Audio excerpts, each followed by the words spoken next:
Hello everybody, my name is Scotty Phillips. I'm Jesse Phillips's twin brother, incredibly handsome twin brother. Jesse Phillips is the community manager at Qualitree. Now, unlike Jesse Phillips, I don't know anything about growing, so I've invited Tony Van Ort, who is the sales manager at Qualitree, to come here and teach me a thing or two about growing. So let's welcome Tony Van Ort right now. Hey Tony, how are you doing? Great, how about you? I'm doing wonderful. Nice to meet you. So let's tell the audience a little bit about yourself. How long have you been working for Qualitree? I'm not sure you'd call it working. I'm just having fun every day, but I've been here 20 years. 20 years? Wow, so you might say you know a thing or two about growing, eh? I've picked up a thing or two, made a few mistakes, but that's why we're here today. Make sure that our awesome customers all over North America don't make the same mistakes that I've made. That's good to hear, Tony, because I do need help, especially on this Euonymus crop. Now, I grow Euonymus and it's never successful for me, but I keep hearing all these success stories from growers that are using your Euonymus 21 plugs.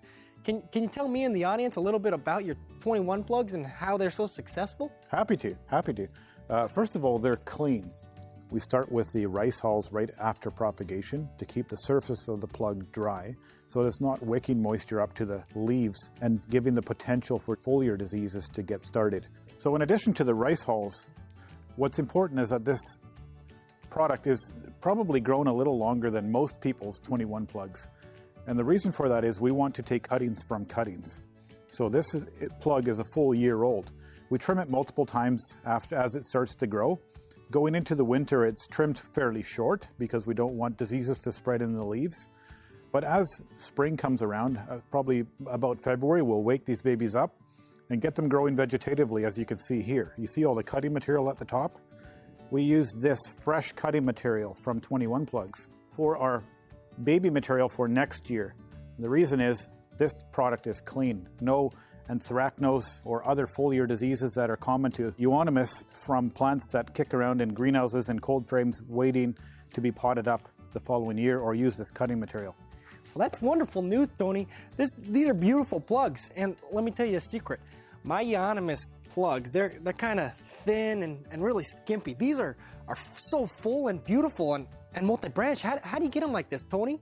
Yeah, so after we take the cuttings out of them, then we give it a final trim and a foliar spray to make sure we don't get any disease taking root. And then we're actually going to switch to this final product, which has been trimmed and it's regrown a little vegetatively, so it looks great, and that's what we'll ship to you. Wonderful, wonderful. They are beautiful plants. They certainly are. And I think I'm just going to plant this one here into a 1 gallon for you and demonstrate. Don't even touch it anymore, Tony. That looks better than most of my product that I have right now.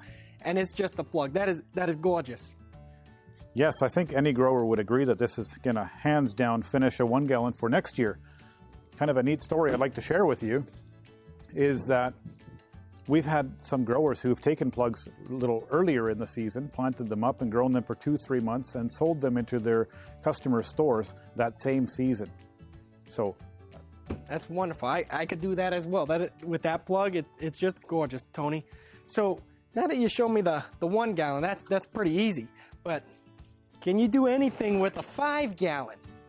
Absolutely. And that's where I get really excited because, as I said, a lot of people are holding back inventory, and we're all about shortening people's crop cycles. We don't want them to have inventory sitting around for more than 1 year at a time. We want to shorten crop cycles. That's what we're all about. May I ask you, what do you normally plant in a 5 gallon? 5 gallon, I usually plant up my 1 gallon, Tony. And you hold that from the previous year? I hold it from the previous year, throw it in the 5 gallon, let it grow. And what does that 1 gallon cost you? Feels like an arm and a leg sometimes, Tony, am I right? But if I were to wager a guess, probably $2.75 to $3. That makes sense. That sounds about right. The thing is, if you take 3 of these plugs, you'll still be under $3. And let me demonstrate what that looks like in a 5 gallon. You can space it apart in the pot better than you can a 1 gallon, because a 1 gallon you got to put smack dab in the center, but these 3 plugs we're going to space out nicely so that as they start to grow, they quickly fill that pot for less money than the price of a 1 gallon, which has all sorts of potential to have diseases because you're going to keep it in that dank cold frame of yours. Starting with clean plugs, A, I've demonstrated that it's cheaper, and B, it's clean.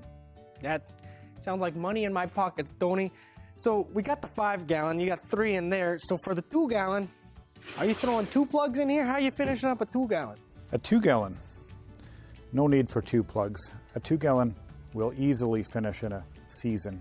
So the 1 gallon will finish in a couple of short months, obviously be extremely large for next spring.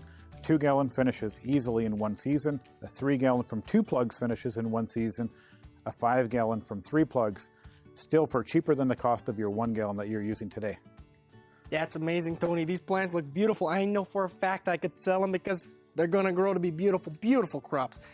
But I got a really bad memory, Tony, and the audience might too. So how am I going to remember all this? Do you have any resources for me, any paperwork that I can use to remember all this stuff by? Got just the thing, that twin brother of yours, that Jesse. Jesse Phillips, he's a good character. He is. He's the community manager, and he's produced this great little resource called the Euonymus Input Guide. Check out that community of his. Log on, type in Euonymus, and bingo, you'll find this resource guide that tells you how to finish the end products. That's wonderful, Tony. Well, thank you so much for your time and your help. I've learned loads. Thank you so much. My pleasure. And thank you guys for watching. It's been wonderful. This has been Lessons with Scotty, so now let's grow together.